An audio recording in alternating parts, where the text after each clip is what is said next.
سورہ آل عمران آیت نمبر 149۔ آپ حضرات کے پاس پیج نمبر ہے 135 135۔ اعوذ باللہ من الشیطان الرجیم، بسم اللہ الرحمن الرحیم۔ یا ایہا الذین آمنوا ان تطیعوا الذین کفروا یردوکم علی اعقابکم فتنقلبوا خاسرین، بل اللہ مولاکم وَهُوَ خَيْرُ النَّاصِرِينَ۔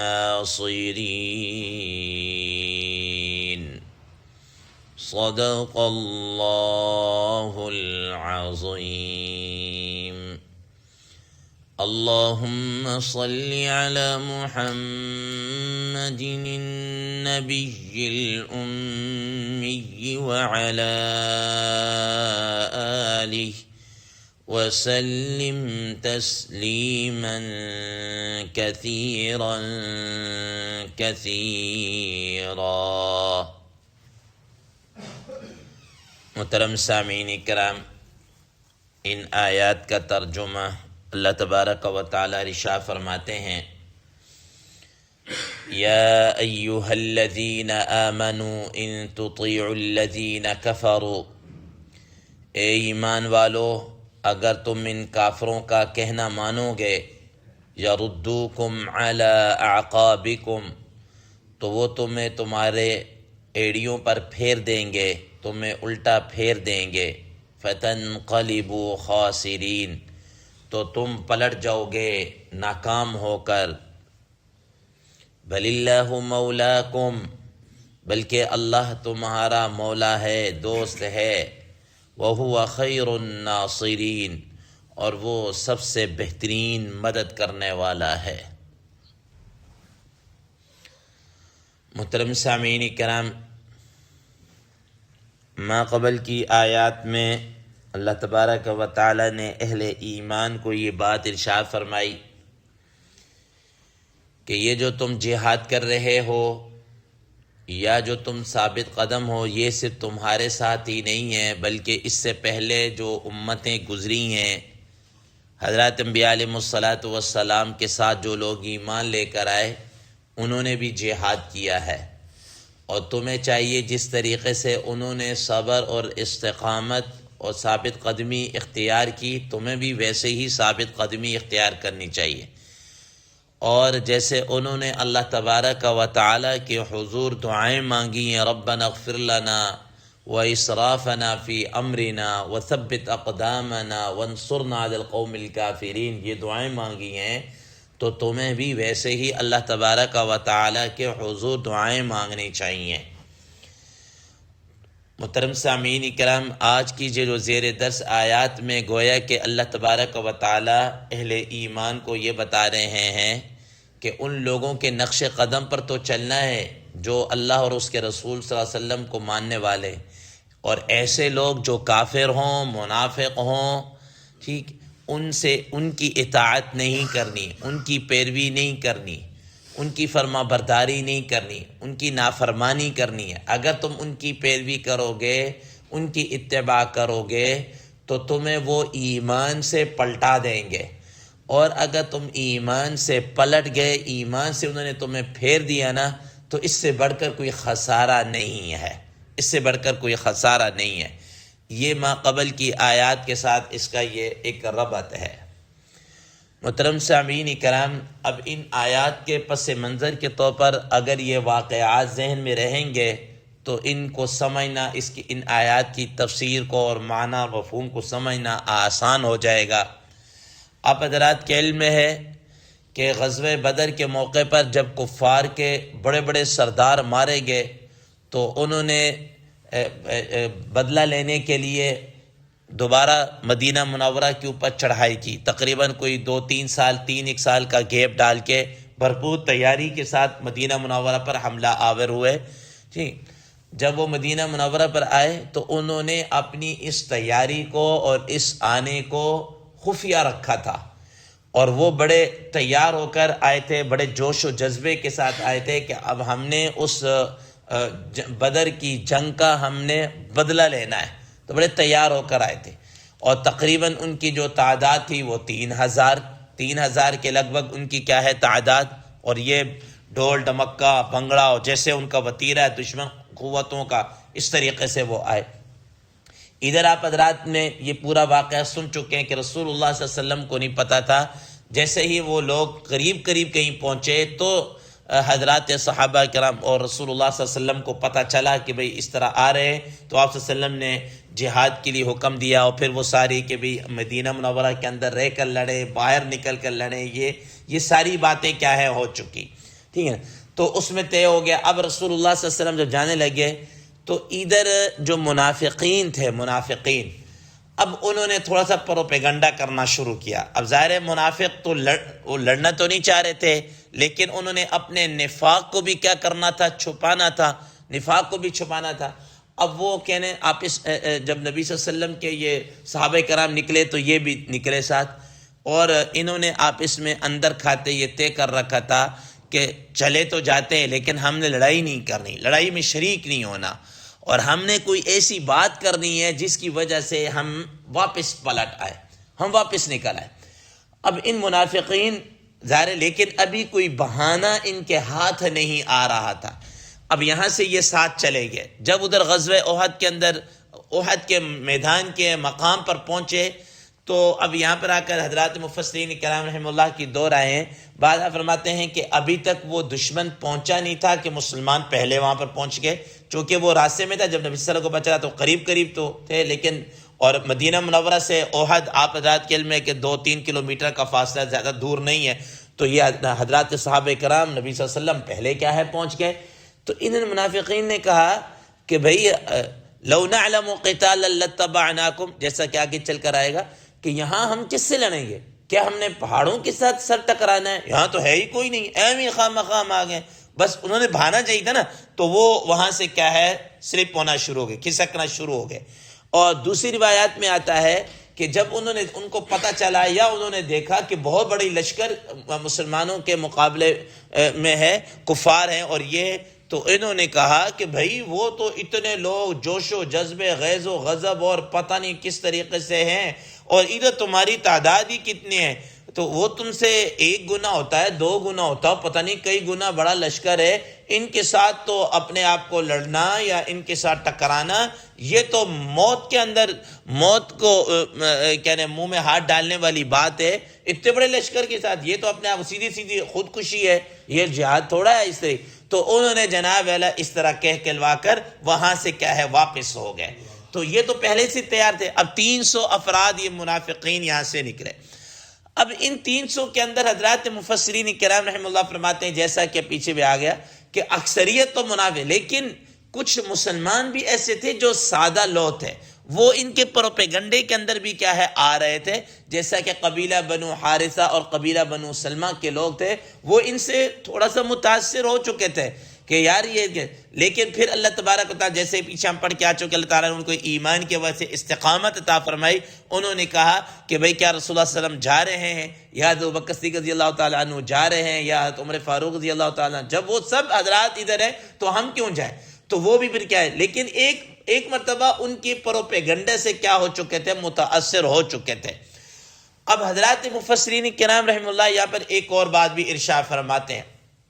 وہ یہ فرماتے ہیں کہ اسی دوران ایک بات یہ بھی ہو چکی تھی کہ رسول اللہ صلی اللہ تعالیٰ علیہ وسلم کے قتل کی، شہادت کی افواہ اڑ گئی، اور اس وقت مسلمانوں کے اندر ایک بددلی سی پھیل گئی. ادھر پھر جو کچھ دوسرے جو منافقین تھے نا، انہوں نے پھر یہ کہا کہ جب رسول اللہ صلی اللہ تعالیٰ علیہ وسلم اس دنیا سے چلے گئے ہیں، ختم ہو چکے ہیں، فوت ہو چکے ہیں، تو اب ہم دوبارہ دین پر رہ کر کیا کریں، ہم واپس اپنے دین پہ چلے جاتے ہیں. اور بعضوں نے یہ رائے پیش کی کہ یار اب جناب اعلیٰ وہ کیا کہتے ہیں شکست بھی ہو رہی ہے اور نبی صلی اللہ علیہ وسلم بھی شہید ہو چکے ہیں اور ہمیں وہ بھی نہیں رہا، تو اب ایسا نہ ہو کہ کفار ہم پر مزید چڑھائی کریں، ہم ان سے امان طلب کر لیتے ہیں۔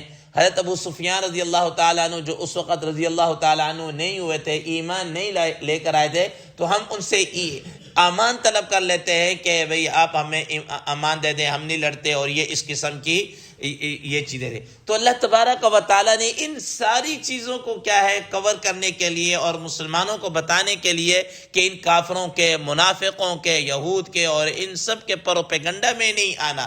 اگر تم ان کے پروپیگنڈا میں آ گئے اور تو تمہیں وہ دین سے کیا کر دیں گے، پھسلا دیں گے۔ تو فرمایا یا ایھا الذین آمنوا ان تطیعوا الذین کفروا، اے ایمان والو اگر تم نے ان کافروں کی اطاعت کی، فرما برداری کی۔ حضرات مفسرین کرام رحم اللہ فرماتے ہیں کہ یہ جو فرمایا نا الذین کفروا، اس سے مراد کون ہے، ان کافروں سے مراد کون ہے؟ علامہ روح المعانی رحمہ اللہ نے حضرت علی رضی اللہ تعالی عنہ کے قول نقل کیا کہ اس سے مراد منافقین ہے، اور چونکہ منافقین بھی ایک طرح سے کافروں کے حکم میں، ان المنافقین فی الدرک الاسفل من النار، ٹھیک ہے نا، وہ جہنم کے سب سے نچلے گھڑے کے اندر کیا ہے ہوں گے۔ یہ تو یہ کہا اس سے مراد منافقین ہے کہ تم نے ان منافقوں کے پروپیگنڈا میں نہیں آنا جیسا کہ انہوں نے یہ کیا۔ اور بعض آیات نے فرمایا کہ الذین کفروا سے مراد کیا ہے کہ اس سے مراد عام لوگ ہیں، کوئی عام کفار مراد ہیں، کوئی بھی کافر ہوں۔ اور بعض آیات نے فرمایا کہ اس سے مراد یہود ہیں، یا بہرحال کوئی بھی اس سے کافروں سے مراد منافقین ہوں یا عام کفار ہوں، یہود و نصارہ خاص طور پر ہوں، کہ یہود بھی جو اس وقت تھے انہوں نے بھی ان کافروں کا کیا دیا تھا، اندر کھاتے ساتھ دیا تھا کہ ہاں تم حملہ کرو، باہر سے تم حملہ کرو، اندر سے ہم تمہارا کیا دیں گے، ساتھ دیں گے، اس قسم کی وجہ۔ تو اللہ تبارک و تعالیٰ ان کافروں کی تم نے اطاعت نہیں کرنی، کیونکہ یہ کافر تمہیں ایمان کے اوپر کیا ہے نہیں رہنے دیں گے، ٹھیک ہے۔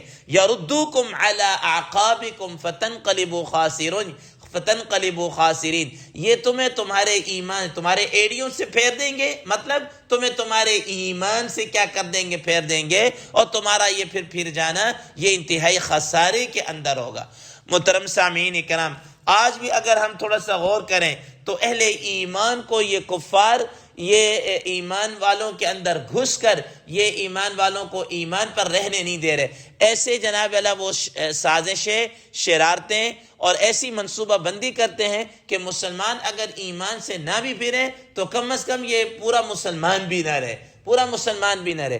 آپ دیکھ لیجئے کہ انہوں نے کئی اس قسم کے سکالر اور کئی اس طریقے سے جناب اللہ انہوں نے یہ سارے وہ لوگ مسلم معاشرے کے اندر انہوں نے کیا کیا، پھیلائے ہے۔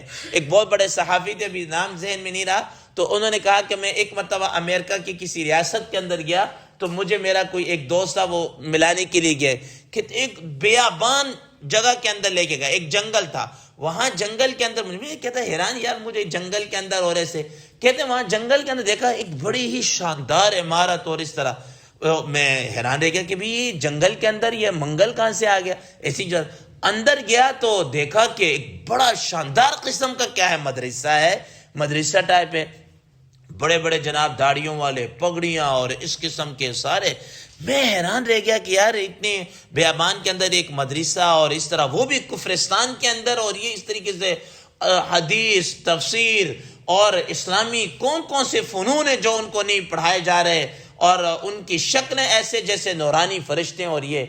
تو کہتے ہیں وہ سب کچھ دیکھنے کے بعد انہوں نے کہا کہ ابھی سوال کرنے کی اجازت نہیں ہے۔ میں حیران و پریشان سب کچھ کرا کے واپس۔ بعد میں کیا پتہ چلا کہ اسے بتایا کہ یہ مستشرقین ہیں، یہ لوگ ایسے تیار کی جا رہے ہیں کہ جن کو اسلامی تفسیر، حدیث اور یہ سب چیزیں تیار کی، مسلمانوں کا روپ ان کو دھارا گیا، اور پھر ان کو مسلم ممالک کے اندر کیا کیا جائے گا، پروموٹ کیا جائے گا، وہاں پر جائیں گے اور یہ لوگوں کے ذہنوں کو کیا کریں گے، خراب کریں گے، لوگوں کے ذہنوں کو خراب کریں گے، ٹھیک ہے نا۔ یہ لبادہ مسلمانوں کا، لباس مسلمانوں کا، اور قرآن و حدیث کو کیا ہے بیان کرنے والے ہوں گے، وہی ہوں گے، لیکن کیا کریں، لوگوں کے ذہنوں کو خراب کریں۔ اب میں ایک چھوٹی سی مثال دیتا ہوں، باقی چھوڑ دیجئے، آپ چھوٹی سی مثال دیتا ہوں آپ کو۔ آپ دیکھیں جب بڑی عید آتی ہے مثال کے طور پر، ٹھیک ہے، تو ایسے لوگ آ جائیں گے کہ یہ جی سینکڑوں نہیں ہزاروں لاکھوں کی تعداد میں جانور قربان کرنا یہ کون سی عقل مندی ہے؟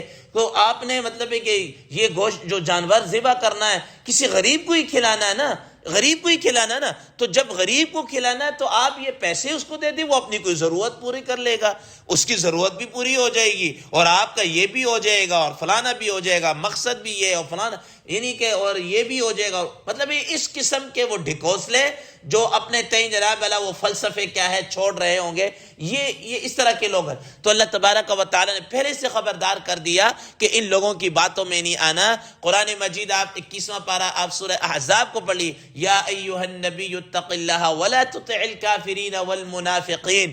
ٹھیک ہے نا, نبی صلی اللہ علیہ وسلم کو ڈائریکٹلی خطاب کیا جا رہا ہے کہ آپ نے ان کافروں منافقوں کی اطاعت نہیں کرنی. حالانکہ رسول اللہ صلی اللہ تعالی علیہ وسلم سے کہاں ممکن ہے کہ وہ ان کافروں کی اور ان کی وہ کرے, ہو ہی نہیں سکتا. ٹھیک ہے, لیکن یہ انڈائریکٹلی کیا کیا جا رہا ہے, مسلمانوں کو پیغام دیا جا رہا ہے کہ آپ نے ان کے اس میں نہیں آنا, ان کے پروپیگنڈے میں متصل.